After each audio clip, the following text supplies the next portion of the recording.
Often, tea lovers will have a special favorite teacup or one that holds either great value or personal history tied to it.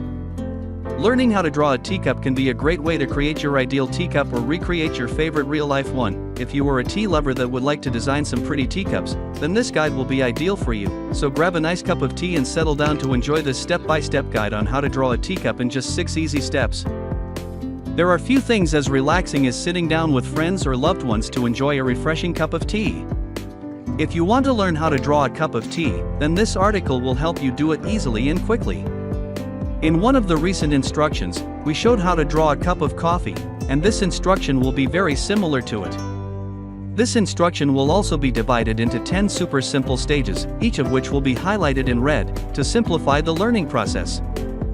We will be starting this guide on how to draw a teacup by drawing the body for the teacup. Getting the shape of this cup looking right can actually be harder than you might think, so this is a step that you will want to take slowly as you follow the reference image closely.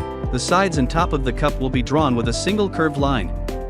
This line may be easier to draw if you use a pencil first, as then you don't have to worry about getting it right the first time, which can make it less